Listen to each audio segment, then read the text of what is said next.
The following is a reading of Young Goodman Brown by Nathaniel Hawthorne, published 1835. Young Goodman Brown. Young Goodman Brown came forth at sunset into the street of Salem village, but put his head back after shielding the threshold to exchange a parting kiss with his young wife, and Faith, as the wife was aptly named, thrust her own pretty head into the street, letting the way with the pink ribbons of her cap, while she called to Goodman Brown. "Dearest heart," whispered she, softly and rather sadly, when her lips were close to his ear, "pry thee, but put off your journey until sunrise, and sleep in your own bed. A lone woman is troubled with such dreams and such thoughts that she's afeard of herself sometimes. Pray, tarry with me this night, dear husband, of all nights in the year." "My love and my faith," replied young Goodman Brown, "of all nights in the year, this must I tarry away from thee? My journey, as thou callest it, forth and back again, must needs be done twixt now and sunrise. What, my sweet pretty wife, dost thou doubt me already? And we but 3 months married?" "Then God bless you," said Faith, with the pink ribbons, "and may you find all well when you come back." "Amen," cried Goodman Brown. "Say thy prayers, dear Faith, and go to bed at dusk, and no harm will come to thee." So they parted, and the young man pursued his way, until, being about to turn the corner by the meeting-house, he looked back and saw the head of Faith still peeping after him, with a melancholy air, in spite of her pink ribbons. "Poor little Faith," thought he, for his heart smote him. "What a wretch am I, to leave her on such an errand! She talks of dreams, too. Methought, as she spoke, there was trouble in her face, as if a dream had warned her that work is to be done tonight. But no, no, 'twould kill her to think it. Well, she's a blessed angel on earth, and after this one night I'll cling to her skirts and follow her to heaven." With this excellent resolve for the future, Goodman Brown felt himself justified in making more haste on his present evil purpose. He had taken a dreary road, darkened by all the gloomiest trees of the forest, which barely stood aside to let the narrow path creep through, and closed immediately behind. It was all as lonely as could be, and there is this peculiarity in such a solitude, that the traveller knows not who may be concealed by the innumerable trunks and the thick boughs overheads, so that, with lonely footsteps, he may yet be passing through an unseen multitude. "There may be a devilish Indian behind every tree," said Goodman Brown to himself, and he glanced fearfully behind him, as he added, "What if the devil himself should be at my very elbow?" His head being turned back, he passed a crook of the road, and looking forward again, beheld the figure of a man, in grave and decent attire, seated at the foot of an old tree. He arose at Goodman Brown's approach, and walked onward, side by side with him. "You are late, Goodman Brown," said he. "The clock of the Old South was striking, as I came through Boston, and that is full 15 minutes agone." "Faith kept me back a while," replied the young man, with a tremor in his voice, caused by the sudden appearance of his companion, though not wholly unexpected. It was now deep dusk in the forest, and deepest in that part of it where these two were journeying. As nearly as could be discerned, the second traveller was about 50 years old, apparently in the same rank of life as Goodman Brown, and bearing a considerable resemblance to him, though perhaps more in expression than features. Still, they might have been taken for father and son.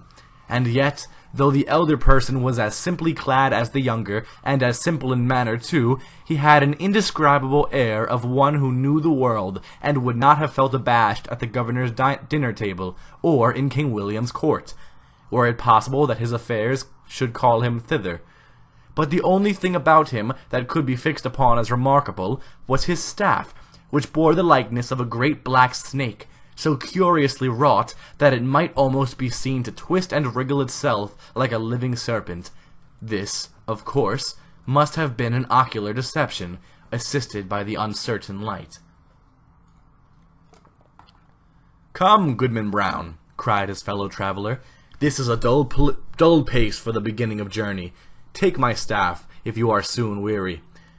"Friend," said the other, exchanging his slow pace for a full stop, Having kept covenant by meeting thee here, it is my purpose now to return whence I came.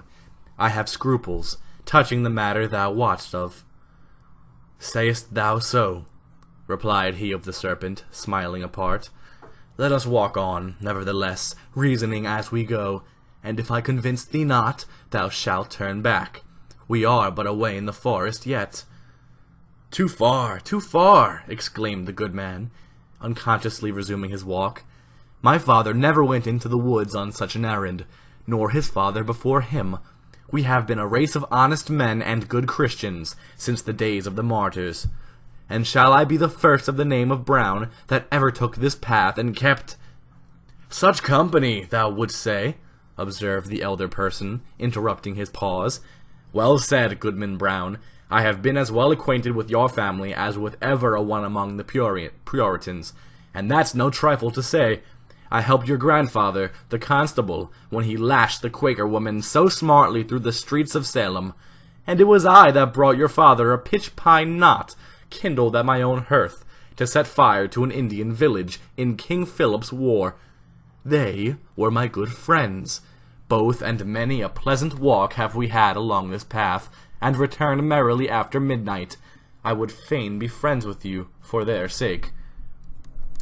If it be as thou sayest, replied Goodman Brown, I marvel they never spoke of these matters. Or, verily, I marvel not, seeing that the last rumor of the sort would have driven them from New England. We are a people of prayer, and good works to boot, and abide no such wickedness. Wickedness or not, said the traveller with the twisted staff, I have a very general acquaintance here in New England. The deacons of many a church have drunk the communion wine with me. The selectmen of divers towns make me their chairman, and a majority of the great and general court are firm supporters of my interest. The governor and I too, but these are state secrets. Can this be so? Cried Goodman Brown, with a stare of amazement at his undisturbed companion. Howbeit, I have nothing to do with the governor and council. They have their own ways, and are no rule for simple husbandsmen like myself. But were I to go on with thee, how should I meet the eye of that good old man, our minister, at Salem village? Oh, his voice would make me tremble, both Sabbath day and lecture day. Thus far, the elder traveller had listened with due gravity, but now burst into a fit of irrepressible mirth, shaking himself so violently that his snake-like staff actually seemed to wriggle in sympathy. Ha ha ha! Shouted he again and again, then composing himself, Well, go on, Goodman Brown, go on, but pry thee, don't kill me with laughing. Well then, to end the matter at once, said Goodman Brown, considerably nettled, there is my wife, Faith. It would break her dear little heart, and I'd rather break my own. Nay, if that be the case, answered the other, e'en go thy ways, Goodman Brown. I would not, for 20 old women like the one hobbling before us, that Faith should come to any harm. As he spoke, he pointed his staff at a female figure on the path, in whom Goodman Brown recognized a very pious and exemplary dame, who had taught him his catechism in youth, and was still his moral and spiritual adviser, jointly with the minister and Deacon Gookin. A marvel, truly, that Goody Cloyce should be so far in the wilderness at nightfall, said he.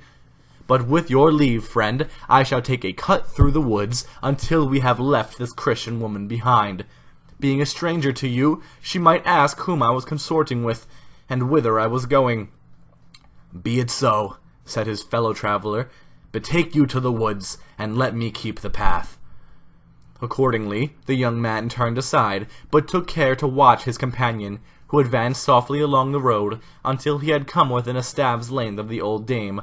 She, meanwhile, was making the best of her way, with singular speed for so aged a woman, and mumbling some indistinct words, a prayer, doubtless, as she went. The traveller put forth his staff, and touched her withered neck with what seemed the serpent's tail. "The devil!" screamed the pious old lady. "Then Goody Cloyce knows her old friend," observed the traveller, confronting her and leaning on his writhing stick. "Ah, forsooth, and is it your worship indeed?" cried the good dame. "Yea, truly is it, and in the very image of my old gossip, Goodman Brown, the grandfather of the silly fellow that now is. But would your worship believe it? My broomstick hath strangely disappeared, stolen, as I suspect, by that unhinged witch, Goody Cory, and that, too, when I was all anointed with the juice of smallage and cinquefoil and wolfsbane." "Mingled with fine wheat and the fat of a new-born babe," said the shape of old Goodman Brown. "Ah, your worship knows the recipe," cried the old lady, cackling aloud. "So, as I was saying, being all ready for the meeting, and no horse to ride on, I made up my mind to foot it, for they tell me there is a nice young man to be taken into communion tonight. But now your good worship will lend me your arm, and we shall be there in a twinkling." "That can hardly be," answered her friend. "I may not spare you my arm, Goody Cloyce, but here is my staff, if you will." So saying, he threw it down at her feet, where, perhaps, it assumed life, being one of the rods which its owner had formerly lent to Egyptian magi. Of this fact, however, Goodman Brown could not take cognizance. He had cast up his eyes in astonishment, and looking down again, beheld neither Goody Cloyce nor the serpentine staff, but his fellow traveller alone, who waited for him as calmly as if nothing had happened. "That old woman taught me my catechism," said the young man, and there was a world of meaning in this simple comment. They continued to walk onward, while the elder traveller exhorted his companion to make good speed and persevere in the path, discoursing so aptly that his arguments seemed rather to spring up in the bosom of his auditor than to be suggested by himself. As they went, he plucked a branch of maple to serve for a walking-stick, and began to strip it of the twigs and little boughs, which were wet with evening dew. The moment his fingers touched them, they became strangely withered and dried up, as with a week's sunshine. Thus the pair proceeded, at a good free pace, until suddenly, in a gloomy hollow of the road, Goodman Brown sat himself down on the stump of a tree, and refused to go any farther.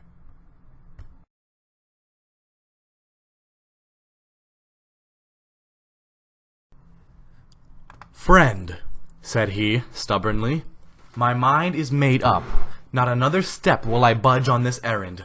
What if a wretched old woman do choose to go to the devil, when I thought she was going to heaven? Is that any reason why I should quit my dear faith, and go after her?" "You will think better of this by and by," said his acquaintance, composedly. "Sit here and rest yourself a while, and when you feel like moving again, there is my staff to help you along." Without more words, he threw his companion the maple stick, and was as speedily out of sight as if he had vanished into the deepening gloom. The young man sat a few moments by the roadside, applauding himself greatly, and thinking with how clear a conscience he should meet the minister in his morning walk, nor shrink from the eye of good old Deacon Goodman. And what calm sleep would be his that very night, which was to have been spent so wickedly, but purely and sweetly now, in the arms of faith. Amidst these pleasant and praiseworthy meditations, Goodman Brown heard the tramp of horses along the road, and deemed it advisable to conceal himself within the verge of the forest, conscious of the guilty purpose that had brought him thither, though now so happily turned from it. On came the hoof-tramps and the voices of the riders, two grave old voices, conversing soberly as they drew near. These mingled voices appeared to pass along the road, within a few yards of the young man's hiding-place, but owing, doubtless, to the depth of the gloom, at that particular spot, neither the travellers nor their steeds were visible. Though their figures brushed the small boughs by the wayside, it could not be seen that they intercepted, even for a moment, the faint gleam from the strip of bright sky, athwart which they must have passed. Goodman Brown alternately crouched and stood on tiptoe, pulling aside the branches, and thrusting forth his head as far as he durst, without discerning so much as a shadow. It vexed him all the more, because he could have sworn, were such a thing possible, that he recognized the voices of the minister and deacon Goodman, jogging along quietly, as they were wont to do, when bound to some ordination or ecclesiastical council. While yet within hearing, one of the riders stopped to pluck a switch. "Of the two, reverend sir," said the voice, like the deacon's, "I had rather miss an ordination dinner than tonight's meeting.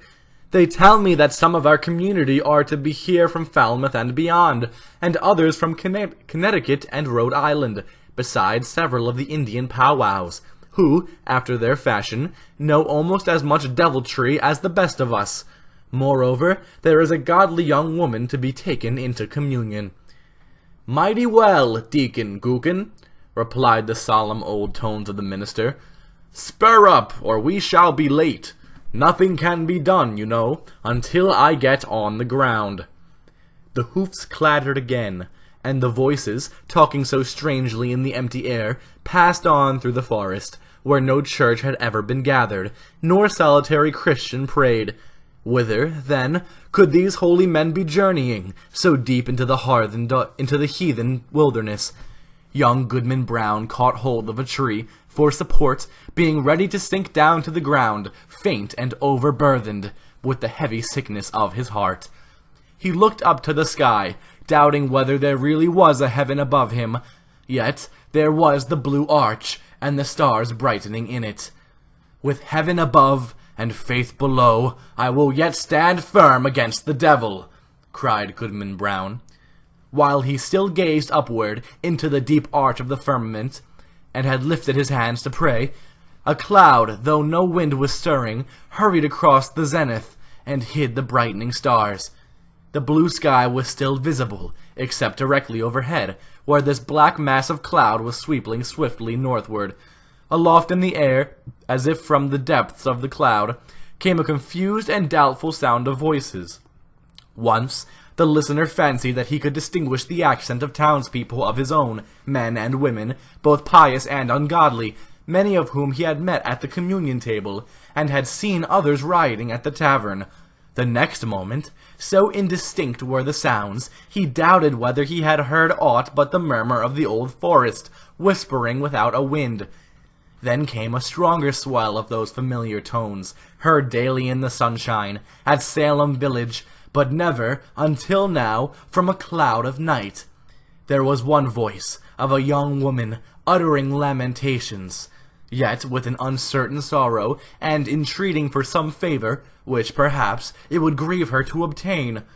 And all the unseen multitude, both saints and sinners, seemed to encourage her onward. "Faith!" shouted Goodman Brown, in a voice of agony and desperation, and the echoes of the forest mocked him, crying, "Faith! Faith!" as if bewildered wretches were seeking her all through the wilderness. The cry of grief, rage, and terror was yet piercing the night, when the unhappy husband held his breath for a response. There was a scream, drowned immediately in a louder murmur of voices, fading into far-off laughter, as the dark cloud swept away, leaving the clear and silent sky above Goodman Brown. But something fluttered lightly down through the air and caught on the branch of a tree. The young man seized it, and beheld a pink ribbon. "My faith is gone!" cried he, after one stupefied moment. "There is no good on earth, and sin is but a name. Come, devil, for to thee is this world given." And maddened with despair, so that he laughed loud and long, did Goodman Brown grasp his staff and set forth again, at such a rate that he seemed to fly along the forest path rather than to walk or run. The road grew wilder and drearier, and more faintly traced, and vanished at length, leaving him in the heart of the dark wilderness, still rushing onwards with the instinct that guides mortal men to evil. The whole forest was peopled with frightful sounds, the creaking of the trees, the howling of wild beasts, and the yell of Indians, while sometimes the wind tolled like a distant church bell, and sometimes gave a broad roar around the traveler, as if all nature were laughing him to scorn. But he was himself the chief horror of the scene, and shrank not from its other horrors. "Ha, ha, ha!" roared Goodman Brown, when the wind laughed at him. "Let us hear which will laugh loudest. Think not to frighten me with your deviltry. Come, witch! Come, wizard! Come, Indian powwow! Come, devil himself! And here comes Goodman Brown. You may as well fear him as he fear you." In truth, all through the haunted forest there could be nothing more frightful than the figure of Goodman Brown. On he flew among the black pines, brandishing his staff with frenzied gestures, now giving vent to an inspiration of horrid blasphemy, and now shouting forth such laughter as set all the echoes of the forest laughing like demons around him. The fiend in his own shape is less hideous than when he rages in the breast of man.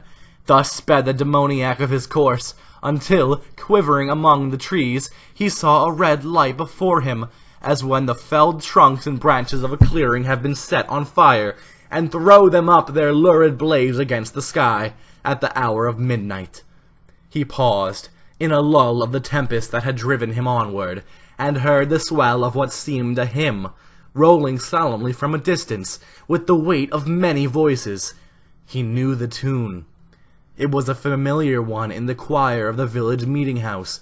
The verse died heavily away, and was lengthened by a chorus, not of human voices, but of all the sounds of the benign wilderness, pealing in awful harmony together. Goodman Brown cried out, and his cry was lost to his own ear by its unison with the cry of the desert. In the interval of silence he stole forward, until the light glared full upon his eyes. At one extremity of an open space, hemmed in by the dark wall of the forest, arose a rock, bearing some rude natural resemblance either to an altar or a pulpit, and surrounded by 4 blazing pines, their tops aflame, their stems untouched like candles at an evening meeting. The mass of foliage that had overgrown the summit of the rock was all on fire, blazing high into the night, and fitfully illuminating the whole field. Each pendant twig and leafy festoon was in a blaze. As the red light arose and fell, a numerous congregation alternately shone forth, then disappeared in shadow, and again grew, as it were, out of the darkness, peopling the heart of the solitary woods at once.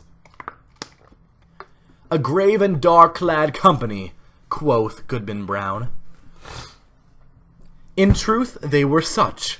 Among them, quivering to and fro, between gloom and splendor, appeared faces that would be seen next day at the council board of the province, and others which, Sabbath after Sabbath, looked devoutly heavenward and benignantly over the crowded pews, from the holiest pulpits in the land. Some affirm that the lady of the governor was there. At least there were high dames well known to her, and wives of honored husbands, and widows, a great multitude, and ancient maidens, all of excellent repute, and fair young girls, who trembled lest their mothers should espy them. Either the sudden gleams of light, flashing over the obscure field, bedazzled Goodman Brown, or he recognized a score of the church members of Salem village, famous for their especial sanctity. Good old Deacon Gookin had arrived, and waited at the skirts of that venerable saint, his reverend pastor, but irreverently consorting with these grave, reputable, and pious people, these elders of the church, these chaste dames and dewy virgins. They were men of dissolute lives, and women of spotted fame, wretches given over to all mean and filthy vice, and suspected even of horrid crimes. It was strange to see that the good shrank not from the wicked, nor were the sinners abashed by the saints. Scattered also among their pale-faced enemies were the Indian priests, or powwows, who had often scared their native forest with more hideous incantations than any known to English witchcraft. But where is faith? Thought Goodman Brown, and as hope came into his heart, he trembled.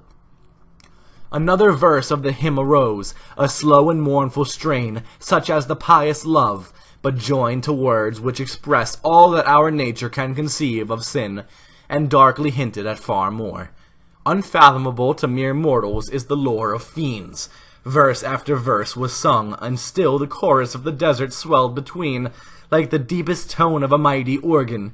And, with the final peal of that dreadful anthem, there came a sound, as if the roaring wind, the rushing streams, the howling beasts, and every other voice of the unconverted wilderness were mingling and according with the voice of guilty man, in homage to the Prince of all.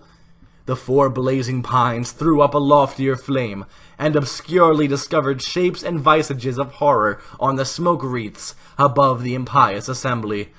At the same moment, the fire on the rock shot redly forth, and formed a glowing arch above its base, where now appeared a figure. With reverence be it spoken, the figure bore no slight similitude, both in garb and manner, to some grave divine of the New England churches. "Bring forth the converts!" cried a voice that echoed through the field and rolled into the forest. At the word, Goodman Brown stepped forth from the shadow of the trees and approached the congregation, with whom he felt a loathful brotherhood by the sympathy of all that was wicked in his heart.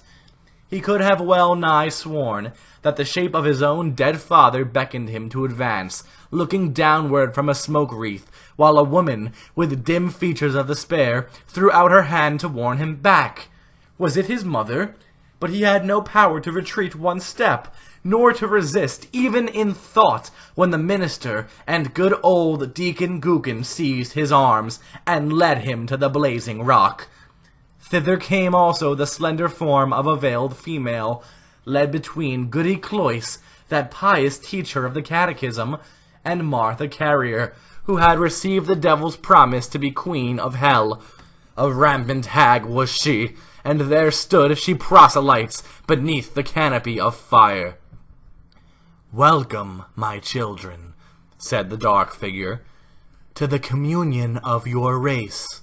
Ye have found, thus young, your nature and your destiny. My children, look behind you." They turned, and flashing forth, as it were, in a sheet of flame, the fiend-worshippers were seen. The smile of welcome gleamed darkly on every visage. "There," resumed the sable form, "are all whom ye have reverenced from youth. Ye deemed them holier than yourselves, and shrank from your own sin, contrasting it with their lives of righteousness and prayerful aspirations heavenward. Yet here are they all, in my worshipping assembly. This night it shall be granted you to know their secret deeds, how hoary bearded elders of the church have whispered wanton words to the young maids of their household. How many a woman, eager for widow's weeds, has given her husband a drink at bedtime, and let him sleep his last sleep in her bosom. How beardless youth have made haste to inherit their father's wealth, and how fair damsels, blush not, sweet ones, have dug little graves in the garden, and bidden me the sole guest to an infant's funeral.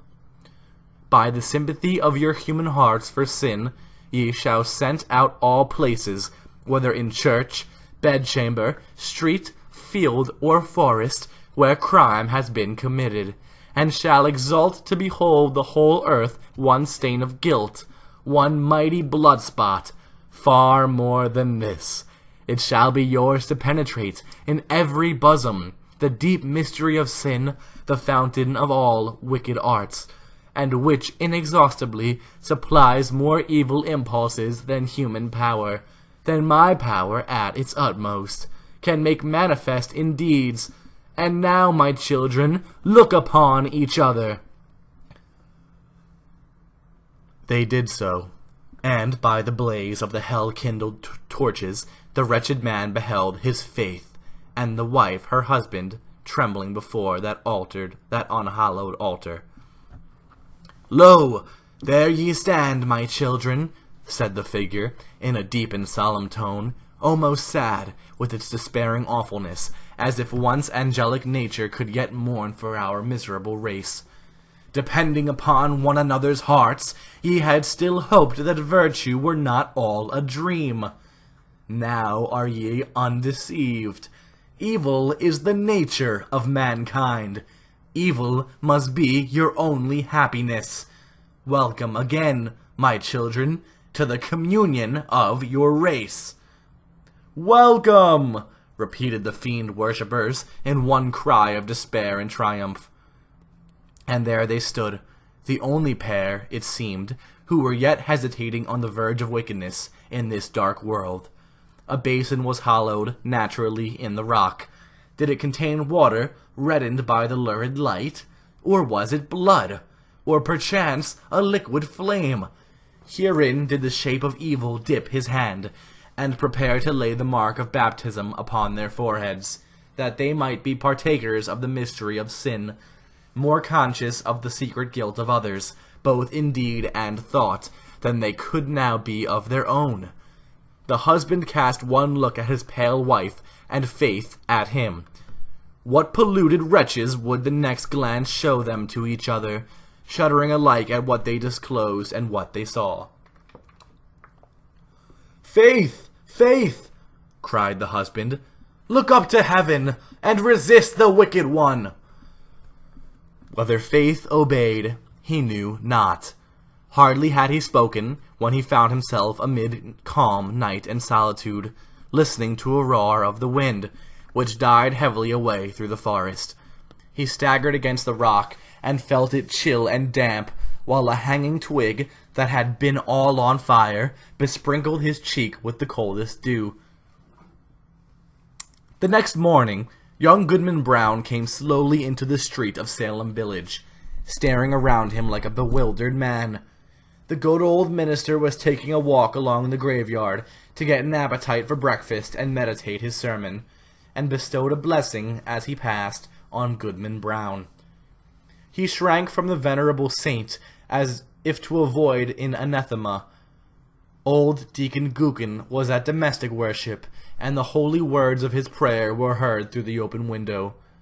"What God doth the wizard pray to," quoth Goodman Brown.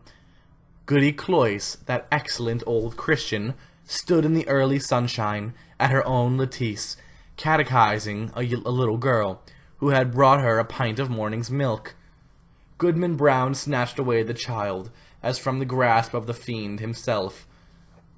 Turning the corner by the meeting-house, he spied the head of Faith, with the pink ribbons, gazing anxiously forth, and bursting into such a joy at sight of him, that she skipped along the street, and almost kissed her husband before the whole village. But Goodman Brown looked sternly and sadly into her face, and passed on without a greeting. Had Goodman Brown fallen asleep in the forest, and only dreamed a wild dream of a witch meeting? Be it so, if you will, but alas, it was a dream of evil omen for young Goodman Brown. A stern, a sad, a darkly meditative, a distrustful, if not a desperate man did he become, from the night of that fearful dream. On the Sabbath day, when the congregation were singing a holy psalm, he could not listen, because an anthem of sin rushed loudly upon his ear, and drowned all the blessed strain. When the minister spoke from the pulpit, with power and fervid eloquence, and with his hand on the open Bible, of the sacred truths of our religion, and of saint-like lives and triumphant deaths, and of future bliss or misery unutterable, then did Goodman Brown turn pale, dreading lest the roof should thunder down upon the grey blasphemer and his hearers. Often, awaking suddenly at midnight, he shrank from the bosom of Faith, and at morning or eventide, when the family knelt down at prayer, he scowled, and muttered to himself, and gazed sternly at his wife, and turned away. And when he had lived long, and was borne to his grave, a hoary corpse, followed by Faith, an aged woman, and children and grandchildren, a goodly procession, besides neighbors, not a few, they carved no hopeful verse upon his tombstone, for his dying hour was gloom. Thank you for joining me through this reading of Young Goodman Brown by Nathaniel Hawthorne. As a matter of fact, this was my first time ever reading this piece, so I apologize to anybody who stuck through while I struggled through some of that old New England language. Thank you for joining me. If you enjoyed this content, please subscribe, leave a comment, or a like, and as always, it is greatly appreciated. Have a great day.